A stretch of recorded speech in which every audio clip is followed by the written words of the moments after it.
the Crazy Down Podcast. I'm Jonas. I'm TNT Don. I'm Mike the Explosive One. Let's crack into another one. TNT. Yo. How are you? I'm fine. Thank you for asking. How are you today? Oh, you know, hanging in there. That's what's up, my man. I'm glad you're fine. Recently, it was a bad week to be a state politician. Wait. Because like the war and stuff? No, because that guy in Minnesota went to numerous officials' houses in the middle of the night dressed as police officer and shot them. Yeah, well, Lance Bolter or whatever the hell, wasn't it? Yeah, it said he went to Melissa and Mark Hortman's. They were state representatives. Yeah. Former Speaker of the Minnesota House. Yeah. He killed both of them. John and Yvette Hoffman were Democratic state senators. They got shot, but they survived. Yeah. One was shot like 4 times. 9 and 8 times, and they survived. And then he went to 2 other lawmakers, one that lived in Maple Grove, and one there was like a police officer around doing a wellness check, so he didn't and the other one they weren't home. So he had went to 4 different houses, dressed up. It says he was dressed up as a cop, wearing like hyper realistic silicone mask, tactical vest, badge. He like pounded on the door, and when they opened the door, he killed them. Yeah, and I was like, that's insane. Yeah, apparently he had he didn't have a manifesto or anything, but he did have a list of basically all the Democratic Party members from the state. It was wild. Just like, I'm just going to kill all the Dems. No. Yeah, it was saying that like anti-abortion views may have played a role in it. It was. Yeah, it was. It said he just worked in the food industry and lost his ish. Yeah, like, and then it said he had like roommates and stuff, and he like texted them like, "Oh, I did some stuff. I don't want to tell you too much, but I made a mistake or something." It seems so weird to me. I guess it shouldn't be weird. It should be more of like just a cautionary tale of how you never really know what's going down with a person. How a person he was probably just like a normal guy. They're probably just as surprised. Well, yeah, like, he just had like, say, a couple roommates. They're probably just like, oh, I don't remember the guy's name now. So there's Steve, just hanging out. He's a pretty quiet guy, works at Chili's. Yeah, but it turns out he was actually like plotting, so engrossed to a point where it's just psychotic.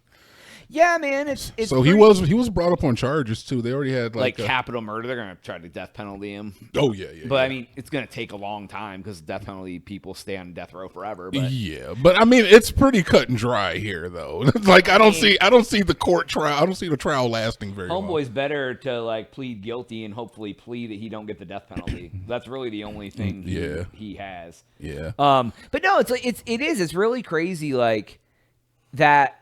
You know, like a lot of people are just out here. They go to work, they go home, they watch Netflix, they chill, they do whatever. Like, yeah, man. And then there's some people out here go home and they're writing lists and plotting like how they're going to go to senators' houses at 4:00 in the morning and wake them up and kill them. And that just blows my mind. It's the whole thing where I think, especially with these politically driven things, is where everybody just thinks that they're right, you know, and the way this country moves in either direction. You know, whether the scales are tipped in one way or the other, you're not always going to be happy with everything, and everything's not going to seem right to you. But there's a right that is, you know, like the consensus right, I guess. There's the majority right. There's consensus right. There's also right that needs to happen right now. There's like the timeliness of the right, the way that we're talking right and wrong, not the right. Yeah. What? Oh man, I wanted to use a big word too, but I can't remember it. That's fine. The joie de vivre of what is happening in the country right now. Sometimes things have to change, and you know, I'm fine with whatever happens, but on the same note, you know, like it's not always going to be right for everyone. It's not always going to be right. I've been like mad about things, like, you know, like something happened like with my mom, and like something happened like with a medical thing, like, you know, it's like, oh man, that really sucks. She got like unfairly treated, or this thing didn't get covered, or, you know, or like whatever, you know, like things like that, or I don't like that people can do this or do that because they made a law, or like whatever. But like, I've never been like, you know what I'm going to do? Some street justice. I'm going to go street justice this thing because I need to. Yeah, you've never been a street justice guy, though. I mean, I'm not. You know, like there's plenty of people who grow up where street justice is the only justice. I mean, maybe that's... I don't think that this 57-year-old dude grew up with street justice as the only justice. No, he was just mad with like freaking American rage, man. Just like that. American rage. I don't even know what you call that. The down home rage. Down home. Good old American rage. And I guess, like, I don't know. I guess a lot of stuff doesn't affect me, so like I can't imagine getting that riled up by something. Like, I guarantee you, most of the stuff he was mad about don't affect him either. He just riled up like I'm mad about abortion. Bitch, you can't have kids. Yeah. Never had a you kid. Got roommates, you ain't got kids. Get out of here. What are you mad about? Go mind your business. Let the people who care about this fight for it. I don't know. Like, I don't know why everyone feels they gotta be the one to like make the change, make the difference. I don't think that a lot of people feel like they have to make the change or make the difference, or that would, I feel like that would, if everybody cared as much as this guy, it would just be like civil war again, and that's definitely not what we want. Because I mean, while I do like care and stand for like certain things that I believe that like women should be able to like love women and guys should be able to love guys and interchangeable or whatever. I'm not going to any marches.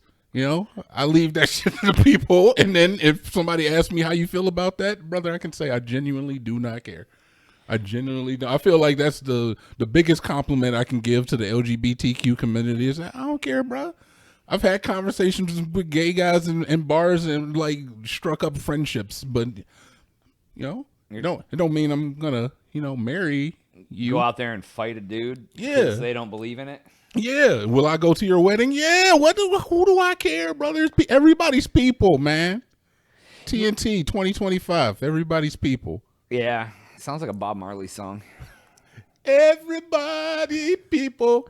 That's me, my Bob Marley. I hope you put that on the channel next. Am I allowed to say that? Is that racist? I don't know. It's less racist if you did it than if I did it.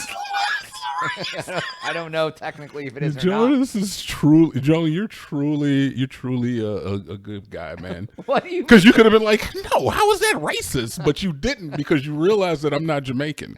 Right. And I love that. Obviously you could have just looked at me and been like, no, Jamaicans can, but I'm not Jamaican. I recognize that I can't do it. Joe, that's crazy. And I say, everybody's people, man. Yeah, so I don't know, man. Like, what I gotta say to the people out here is, if you were gonna fight for a cause, fight for it in the way that you ain't hurting somebody else about it. Yeah, there's ways to do things in this country, man. Write your state senator. Go strike outside his office. Or you could just like sit back and chill a little bit and just go vote when it's time to do that. And vote that dude out and so then, you can get another person in. Yeah, except that your team didn't win, just like the Cavs got taken out in the first round of the playoffs by the Indians. But at least the Pacers are in Game 7. That's what I'm talking about. It is Game 7, which is kind of pissing me off. I would have liked it if they could have just beat them outright. Because we couldn't even get a win off. Well, we got one win off of them. I don't know. They really made us look like some bees. They did. They didn't sweep us, but either way, you got to accept that your team doesn't win, man. It's yeah, fine. Yeah, exactly. I mean, I'm from Cleveland. Our teams never win. Here's the thing: there's always a loser. That's what and everything. You talk about people who want pot legal. Yeah. The people that are happy that it gets legalized. The other people are not happy. Because they don't want it legalized. Abortion, people who want it are happy. People who don't are not happy. Like, whatever it is. The country's never going to make everybody happy, but that just means is that are we going to get more eccentric people like this doing crazy shit, man? I mean, I feel like... Because tensions are rising with these echo chambers that are growing. Yeah. I mean, internet, social like, media. Everybody feels like this, and it's really like, no, your Instagram algorithm is feeding you that. You're in an online group with 750 people. That's not everybody. Yeah, there's 300 million people in America. There's 700 of y'all. 40 of them are active, and you're like, everybody feels this way. Yeah. So, I don't know, man. Quit being crazy, please. For Jonas. TNT. We out.